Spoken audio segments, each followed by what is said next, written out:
अच्छा, अब हमारे पास दूसरा क्या पाथवे होता है, डिसेंडिंग पाथ, असेंडिंग पाथवे ना। असेंडिंग पाथवे में और क्या होता है, स्पाइनोसेरिबेरल पाथवेज होते हैं। ठीक है, दो स्पाइनोसेरिबेरल पाथवेज हैं, डॉर्सल स्पाइनोसेरिबेरल पाथवे और क्यूनियोसेरिबेलम पाथवे, सेरिबेलर पाथवे। जो डॉर्सल स्पाइनोसेरिबेरल पाथवे है ना, तो वो हमारे पास लोअर लिम्स की इंफॉर्मेशन लेके जाता है, लोअर लिम्स की। ठीक है, और जो क्यूनियोसेरिबेरल है ना, वो अपर ट्रंक की इंफॉर्मेशन लेके जाता है। ठीक है, अब हमारे पास जो एमसीक्यूज वाइज थोड़े से पॉइंट्स हैं ना, देखो जो एक हमारे पास होता है, देखो आर्कुएट फाइबर्स होते हैं। ठीक है, इंटरनल आर्कुएट जो है, इंटरनल आर्कुएट ना, वो dorsal column medium lemniscus system से फॉर्म होते हैं, इंटरनल आर्कुएट। ठीक है, एक्सटर्नल अब दो हैं, पोस्टीरियर एक्सटर्नल है और इंटीरियर एक्सटर्नल है। ठीक है, ये जो पर्सनल कंप्यूटर से ये याद कर लो, पीसी, पर्सनल कंप्यूटर पीसी। जो पोस्टीरियर एक्सटर्नल है ना, वो क्यूनियोसेरिबेरल पाथवे है। ठीक है, और जो हमारे पास एक्सटर्नल इंटीरियर है ना, एक्सटर्नल इंटीरियर, वो पोंटोसेरिबेरल पाथवे है, पोंटोसेरिबेरल। ठीक है, जो एक्सटर्नल पोस्टीरियर ऑर्कुएट है ना, वो क्यूनियोसेरिबेरल, और एक्सटर्नल इंटीरियर ऑर्कुएट पोंटोसेरिबेरल। ठीक है, ये पर्सनल असिस्टेंट से कर लो ना, जो पोंटोसेरिबेरल है वो इंटीरियर एक्सटर्नल है। ठीक है, और डोर्सल कॉलम मीडियम लेमिनिस्कस तो बहुत नोन बात है ना, ये इंटरनल ऑर्कुएट फाइबर्स होते हैं। ओके, ये MCQs wise this was the important thing. We are done with our ascending tracts. Okay, there were three tracts: dorsal column, medium lemniscus, anterior and lateral spinothalamic tract. Okay, and other tract was spinocerebellar tracts. Now come towards descending tracts. अच्छा, डिसेंट्रिंग tracks हमारे पास दो तरह के होते हैं, एक pyramidal tracks होते हैं, पायरामिडल। ठीक है, मतलब मोटर कॉर्टिक्स से अराइज हो रहे हैं, मोटर कॉर्टिक्स से। ठीक है, एक्स्ट्रा पायरामिडल का मतलब है कि इसमें कॉर्टिक्स का कोई काम नहीं है। ठीक है, ये ब्रेन स्टेम के लेवल से अराइज होंगे, ब्रेन स्टेम के लेवल से इसके फाइबर्स अराइज होंगे। ठीक है, pyramidal tracks brain motor cortex से और एक्स्ट्रा पायरामिडल ब्रेन स्टेम से। पहले कर देते हैं कि कौन कौन से होते हैं। जो हमारे पास डिसेंडिंग ट्रैक्स पायरामिडल है ना, उसमें हमारे पास एक होता है कॉर्टिकोस्पाइनल, जिसमें लेटरल कॉर्टिकोस्पाइनल है और एंटीरियर कॉर्टिकोस्पाइनल है। ओके, और दूसरा हमारे पास होता है कॉर्टिकोबल्बर। दो ट्रैक्स होते हैं हमारे पास पायरामिडल। ठीक है, और एक्स्ट्रा पायरामिडल हमारे पास बहुत इंपॉर्टेंट याद रखने हैं, very repeated MCQs from this: rubrospinal tract, vestibulospinal tract, tectospinal tract. बाकी ये भी इंपॉर्टेंट है, पर these three are important for MCQs: vestibulospinal tract, rubrospinal tract and tectospinal tract. Okay, अच्छा, जो हमारे पास कॉर्टिकोस्पाइनल है ना, एक कॉर्टिकोस्पाइनल है, एक कॉर्टिकोबल्बर है। ठीक है, चलो पहले इसका जो है ना वो कर लेते हैं, पाथवे कर देते हैं। जो हमारे पास कॉर्टिकोस्पाइनल ट्रैक है ना,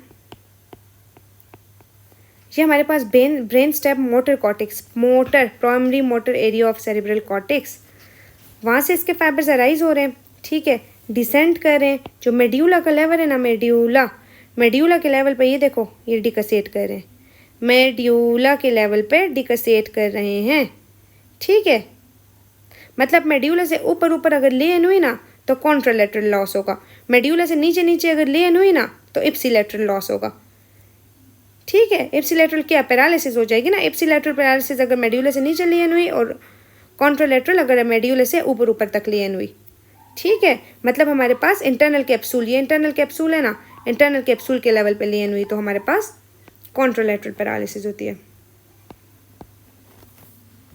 जैसे हम लोग अनक्रॉस्ड कहते हैं ना, अनक्रॉस्ड, क्योंकि अभी क्रॉस नहीं हुए होते ना, तो कॉन्ट्रालेटरल पैरालिसिस होती है।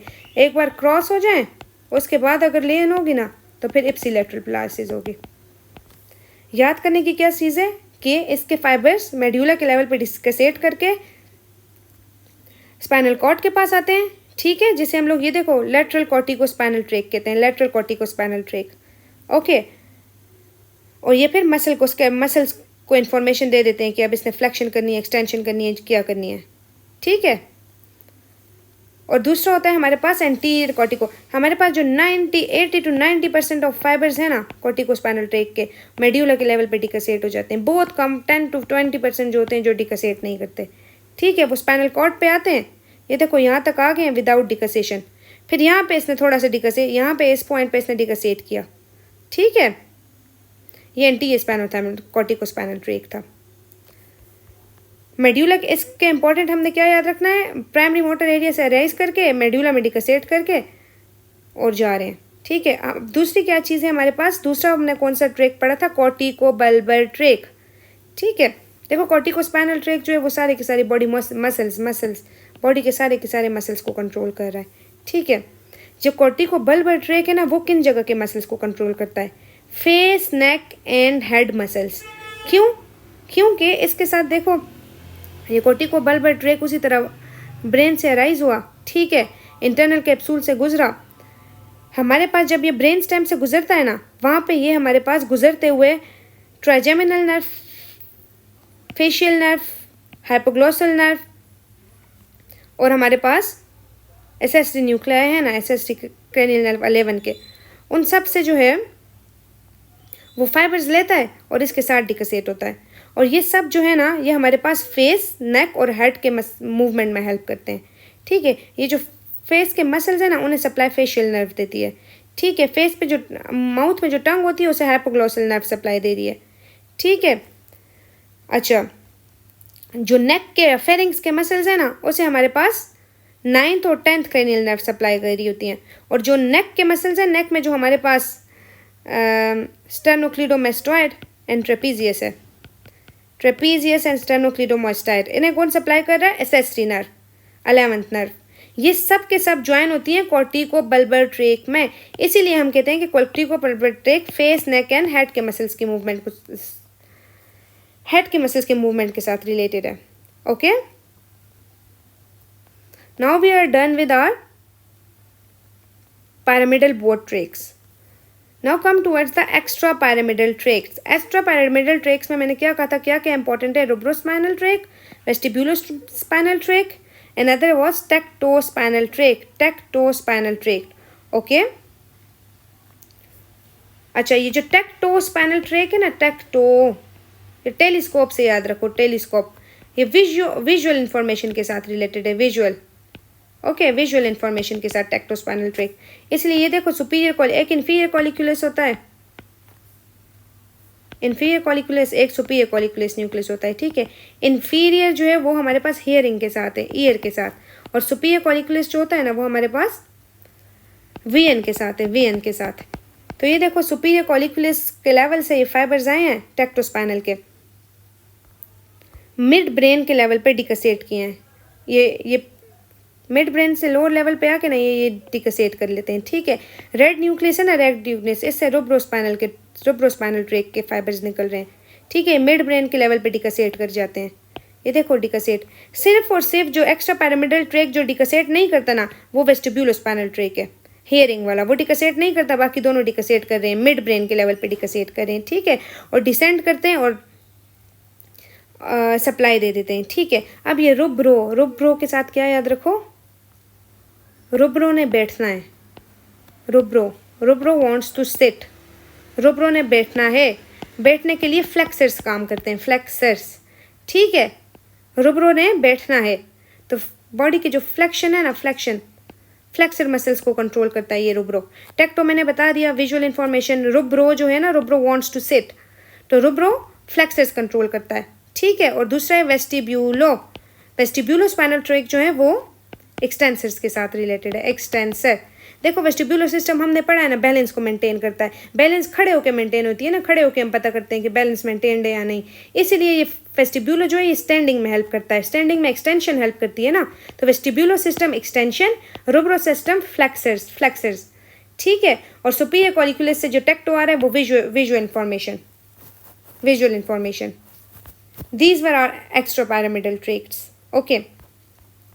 देखो पैरामिडल ट्रैक्ट्स भी मैंने करवा लिए, एक्स्ट्रा पैरामिडल भी, और सारे के सारे असेंडिंग ट्रैक्ट्स भी, ओके। अब हम एक इम्पॉर्टेंट पैथोलॉजी करते हैं, एक इम्पॉर्टेंट पैथोलॉजी जिसे कहते हैं ब्राउन स्क्वैट सिंड्रोम या हेमीसेक्शन ऑफ स्पाइनल कॉर्ड। मतलब स्पाइनल कॉर्ड के लेवल पे हमारे पास कोई कंप्रेशन वगैरह है, ठीक है। हेमीसेक्शन है, स्पाइनल कॉर्ड का हेमीसेक्शन हुआ है, ठीक है। देखो एक चीज़ याद रखो, at the level of lesion जो होगा ना, at the level of lesion lower motor neuron lesion होता है। अबव या below the level of lesion upper motor neuron के साइंस होंगे, अपर मोटर न्यूरॉन लेन के साइंस होंगे। ओके, ये अपर मोटर न्यूरॉन लेन और लोअर मोटर न्यूरॉन लेन के डिफरेंसेस हम करेंगे अपकमिंग किसी लेक्चर में। ओके, अब ये ब्राउन स्क्वाड के साथ आप लोगों ने क्या याद रखना है, स्पाइनल कॉर्ड का लेवल है ना। देखो कॉर्टिको स्पाइनल ट्रैक मैंने क्या बताया था, मेड्यूला पे डिकसेट कर चुका है, ठीक है। अब मेड्यूला से नीचे इंजरी है ना, नीचे स्पाइनल कॉर्ड के लेवल पे इंजरी है, ऑलरेडी उसने डिकसेट कर दिया है, ठीक है, ऑलरेडी डिकसेट हो चुका है। तो इस hemisection of spinal cord में क्या होगा कि एप्सिलेटरल अपर मोटर न्यूरॉन लेन के साइंस आएंगे, एप्सिलेटरल उसी साइट पे, ठीक है, below the level of lesion, और at the level of lesion lower motor neuron lesion के साइंस आएंगे। मतलब इस बंदे को एप्सिलेटरल पैरालिसिस होगी, एप्सिलेटरल पैरालिसिस होगा ये हेमी सेक्शन ऑफ डायफ्राम वाले बंदे को, ठीक है। कौन सा paralysis, below the level of lane spastic paralysis, क्योंकि अपर मोटर न्यूरॉन लेन में स्पास्टिक पैरालिसिस होती है, जबकि लोअर मोटर न्यूरॉन लेन में फ्लैसिड पैरालिसिस होती है, फ्लैसिड पैरालिसिस। ओके, तो इसका सिनेरियो जब भी आएगा ना तो बंदा इप्सिलेटरल पैरालिसिस के साथ आएगा। ओके, और दूसरा ट्रैक अब क्या आ गया, डायफ्राम है ना, डायफ्राम सॉरी स्पाइनल कॉर्ड है ना, तो स्पाइनल कॉर्ड से तो डॉर्सल कॉलम मीडियम लेमनिस्कस भी गुजर रहा है, लेकिन जाके ऊपर डिकसेट करता है ना, यहाँ से गुजरने के बाद डिकसेट करेगा ना, मेड्यूला के लेवल पे डिकसेट करेगा। तो अगर नीचे इंजरी हो गई है ना तो हमारे पास इप्सिलेटरल लॉस होगा, ipsilateral loss of word, fine touch, proprioception and 2 point discrimination, ठीक है। तो ये वाला बंदा इप्सिलेटरल पैरालिसिस के साथ आएगा और उसके साथ साथ इप्सिलेटरल लॉस ऑफ प्रोप्रियोसेप्शन और फाइन टच होगी, ठीक है। लेकिन एंटीरियर लेटरल स्पाइनोथैलेमिक ट्रैक तो स्पाइनल कॉर्ड पे डिकसेट कर चुका है ना, ऑलरेडी डिकसेट कर चुका है। ओके, मतलब इसने ऑलरेडी डिकसेट कर लिया है। अगर स्पाइनल कॉर्ड के लेवल पे hemisection of spinal cord हो रहा है ना तो कॉन्ट्रालेटरल लॉस होगा, contralateral loss of what, pain, temperature and crude touch plus vibrations. This is a very repeated scenario. Okay, ये सारी हमारे पास सिम्टम्स दिए होंगे कि कॉन्ट्रालेटरल पेन और टेम्परेचर होगा और इप्सिलेटरल जो है वो फाइन टच और इप्सिलेटरल पैरालिसिस होगी। पूछा होगा तो हम उसमें क्या करेंगे, hemisection of spinal cord, या ये पूछा होगा कि hemisection of spinal cord के साथ बंदे में कौन सी पैरालिसिस होगी, या पेन किस तरफ का लॉस होगा, इप्सिलेटरल या कॉन्ट्रालेटरल पेन क्या लॉस होगा। तो ये सारा याद करना। पेन और टेम्परेचर कॉन्ट्रालेटरल है, बाकी जो मसल मूवमेंट है वो भी इप्सिलेटरल है, और जो फाइन टच और प्रोप्रियोसेप्शन 2 पॉइंट डिस्क्रिमिनेशन है वो भी इप्सिलेटरल है। वजह मैंने बता दी है क्योंकि वो दोनों मेड्यूला में डिकसेट करते हैं। Okay, now we are done with the basics of all the tracts etcetera. अब नेक्स्ट चीज़ जो बहुत इंपॉर्टेंट है ना, वो हम इंशाल्लाह क्रेनियल नर्व्स कवर करेंगे, ठीक है। क्रेनियल नर्व्स हम बहुत डिटेल से कवर, इतना भी डिटेल से नहीं, बस MCQs वाइज इंपॉर्टेंट सारा कवर कर लेंगे, ठीक है।